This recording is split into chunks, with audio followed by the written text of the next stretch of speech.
Hello friends, welcome to our channel CSC study. अगर last video में हमने क्या किया था, ट्रायंगुलाइजेशन मेथड में डू लिटिल मेथड को रीड किया था। आज हम करने जा रहे हैं उससे नेक्स्ट मेथड, उसका second method which is Crout triangularization method. अब क्राउड ट्रायंगुलाइजेशन मेथड में और डू लिटिल मेथड में क्या डिफरेंस होता है? देखो, जब हम डू लिटिल मेथड यूज करते हैं, मोस्टली मेथड में जितना भी प्रोसीजर होता है वो सेम ही होता है, बट एक छोटा सा डिफरेंस क्या होता है, जब हम डू लिटिल मेथड यूज करते हैं तो जब लोअर ट्रायंगुलर मैट्रिक्स में हम उसके डायगोनल एलिमेंट्स को 1 कर देते हैं, लेकिन क्राउड मेथड में हम क्या करते हैं, जो यू मैट्रिक्स होती है अपर ट्रायंगुलर मैट्रिक्स, उसके एलिमेंट को हम 1 करते हैं और एल वाली जो मैट्रिक्स होती है लोअर ट्रायंगुलर मैट्रिक्स, वो एज इट इज रहती है। लोअर ट्रायंगुलर बनेगा और बाकी जितने भी वैल्यूज हैं वो 0 रहेंगी। आइए इसकी स्टेटमेंट को पहले रीड करते हैं, क्या इसकी डेफिनेशन है। In this method we take U I I is equals to 1। For example, the coefficient matrix A is decomposed into the product of a matrix lower triangular matrix L and upper triangular matrix U with the diagonal elements as unity. This method is also called the crowd triangulation method या LU crowd triangulation method, LU decomposition method. अब इसने क्या लिखा है कि इस method में हम क्या करते हैं, we take UII is equals to 1।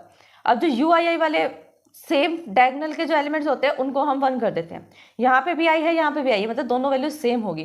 Suppose करो आई की वैल्यू 1 है तो यू 1 1 पे सेम वैल्यू होगी, अगर इसकी वैल्यू 2 है तो 2 2 पे सेम वैल्यू होगी, और 3 है तो यू 3 3 पे सेम वैल्यू होगी। और ये कैसे प्रेजेंट होते हैं, इस वजह से तो प्रेजेंट होते हैं ना मैट्रिक्स में, बाकी सब अलग है। यहाँ पे अपर में एक ट्रायंगुलर बनेगा और नीचे वाली वैल्यूज क्या होगी, 0 0 0 वैल्यूज होंगी, और बीच में जो ट्रायंगल होगा उसे हम बोलेंगे डायगोनल, उसकी वैल्यू 1 1 1 होगी। फिर वो क्या कह रहा है, इसको एक्सप्लेन किया उसने आगे, the coefficient matrix A is decompose into the product of the matrix. जो हमारे कोफिशिएंट मैट्रिक्स थी ए, जिसके अंदर हम कोफिशिएंट्स लिखते थे, उसको क्या कर दिया, डिकम्पोज कर दिया। डिकम्पोज का मतलब होता है आगे फर्दर पार्ट्स में डिवाइड कर देना। Product of the lower triangular matrix, lower triangular matrix में और अपर ट्रायंगुलर मैट्रिक्स में। यहाँ पे क्या कहना चाह रहा है, हमने लास्ट टाइम जो भी एग्जाम्पल किया था उसमें हमने क्या किया था, ए को एल यू के इक्वल रखा था ना, बस ये वही लाइन कह रहा है कि ए किसके आएगा इक्वल में, ए की इक्वल में आएगा एल और यू प्रोडक्ट मैट्रिक्स। फिर इस मेथड को हम क्या बोलेंगे, क्राउड ट्रायंगुलाइजेशन मेथड या L U decomposition crowd method, ये भी बोल सकते हैं। फिर इसमें क्या होता है, सेम वही, हमारे पास 3 इक्वेशंस गिवन होती है, उनके रिजल्ट होते हैं, अननोन वेरिएबल्स होते हैं।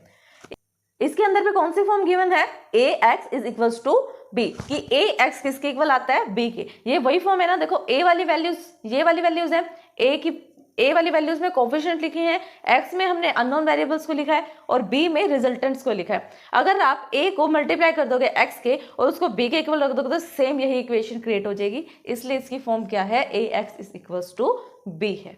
फिर जो ये इक्वेशन थी A X is equals to B, उसको हमने चेंज किया, थोड़ा सा मैनिपुलेट किया, और उसके अंदर ए मैट्रिक्स और एक्स बी मैट्रिक्स की जगह हमने एल यू मैट्रिक्स को यूज किया, जिसको हमने लेट कर लिया।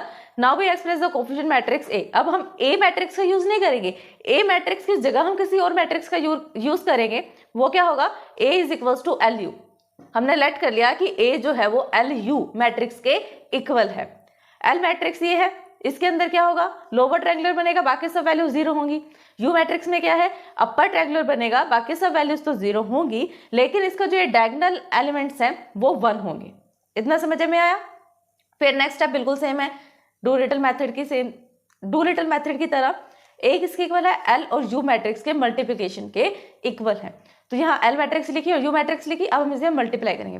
यहाँ पे ए मैट्रिक्स का जो एक्चुअल में वैल्यूज थी वो लिख दी और एल और यू मैट्रिक्स को यहाँ मल्टीप्लाई कर दिया। फिर नेक्स्ट स्टेप में हम क्या करेंगे, the element of L U can be obtain by the equating the corresponding element 3 by the steps. सबसे पहले हमने क्या करना है, जो फर्स्ट कॉलम है उनकी वैल्यूज को फाइंड करना है। फर्स्ट कॉलम कौन सा है, उसमें L1 1 है, L2 1 है, L3 1 है।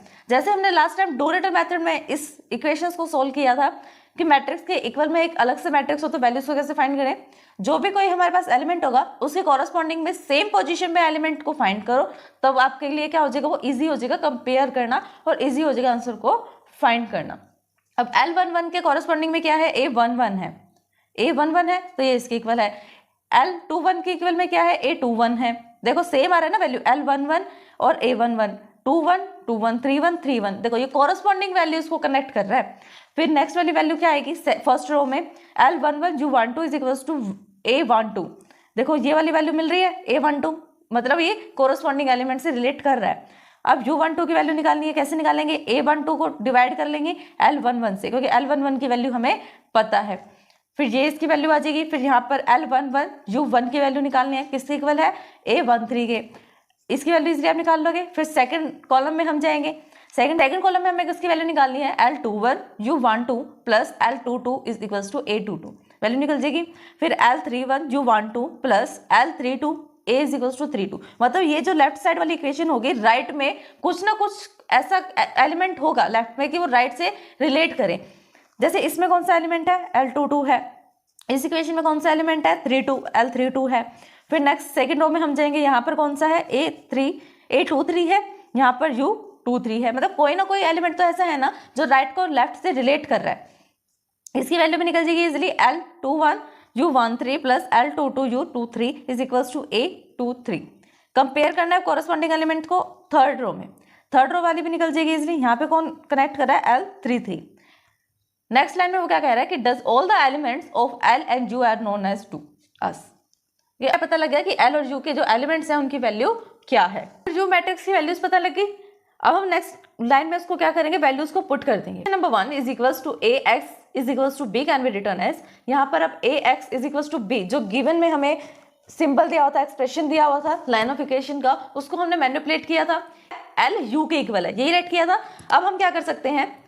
जो A है उसके प्लेस पे LU लेट कर ले, उसके प्लेस पे LU यूज कर सकते हैं। यहाँ पे भी इसने वही काम किया है, A के प्लेस पे LU को यूज किया है, X एज इट इज है इक्वल्स टू B। फिर क्या किया? L को अलग कर दिया, UX को अलग कर दिया, अलग ब्रैकेट ले लिया ना, फिर इक्वल्स टू B आ गया। फिर UX is equals to X और LZ इक्वल्स टू B, ये हमने लेट कर दिया। अब इनमें से किसी भी एक इक्वेशन को हमने लेना है। हम L वाली इक्वेशन को पहले सोल्व करेंगे, क्योंकि यहाँ पे क्या डिपेंडेंस हो रही है? U की वैल्यू पता है, Z की तो नहीं पता और X की भी नहीं पता, तो इसे हम सोल्व नहीं कर सकते। पहले यहाँ पर हमें L की पता है, B की पता है, तो Z को इजिली सोल्व किया जा सकता है। फिर हम क्या करेंगे? इक्वेशन नंबर 4 लेंगे, उसके अंदर क्या करा? हमने वैल्यू पुट की L, Z और B में। L की वैल्यू ली, Z की ली और B की ली। Z हमने क्या लेट किया था? Z1, Z2 और Z3। कंपेयर करेंगे एलिमेंट्स को। यहाँ पे जो इक्वेशन है, ये मैट्रिक्स है, इसको Z मैट्रिक्स के साथ मल्टीप्लाई कर लो। मल्टीप्लाई करने के बाद ये कुछ इक्वेशंस आएंगी जो लेफ्ट हैंड साइड में आपको दिख रही है, और ये रिजल्टेंट्स हैं। एक एक करके इन इक्वेशन को सोल्व करो, कुछ ना कुछ वैल्यू आपको मिल ही जाएगा यहाँ से। पहले ये इक्वेशन सोल्व होगा, फिर ये, फिर थर्ड। पहले एक सिंगल वेरिएबल वाला इक्वेशन सोल्व होता है, फिर 2 वेरिएबल वाला, और फिर देन 3 वेरिएबल वाला इक्वेशन सोल्व होता है। फिर Z1, Z2, Z3 की वैल्यू यहाँ से मिल गई। फिर हम क्या करेंगे? जो UX is equals to Z वाली इक्वेशन है उसके अंदर पुट करेंगे।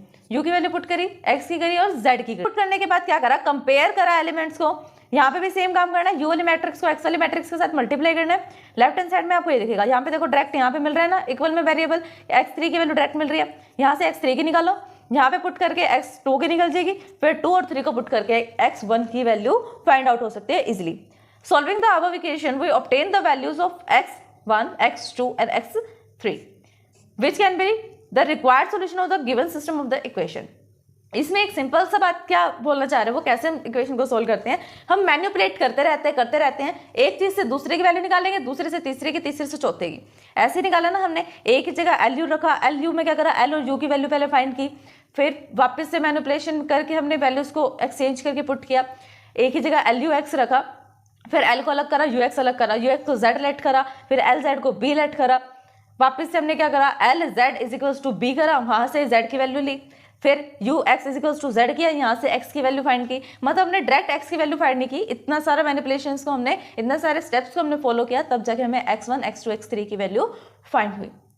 तो स्टूडेंट्स, ये था आज का टॉपिक, क्राउड ट्रायंगुलाइजेशन मेथड। अगर इस वीडियो को समझने में आपको कोई भी परेशानी आती है, कोई भी डाउट आता है, देन आप हमें कमेंट कर सकते हैं। अगर आप CSC में ऑल सब्जेक्ट्स में थ्योरेटिकली एंड प्रैक्टिकली परफेक्ट होना चाहते हैं तो हमारे चैनल CSC स्टडी को सब्सक्राइब करें, बेल आइकन को प्रेस करें ताकि सबसे पहले अपडेट आपको मिले।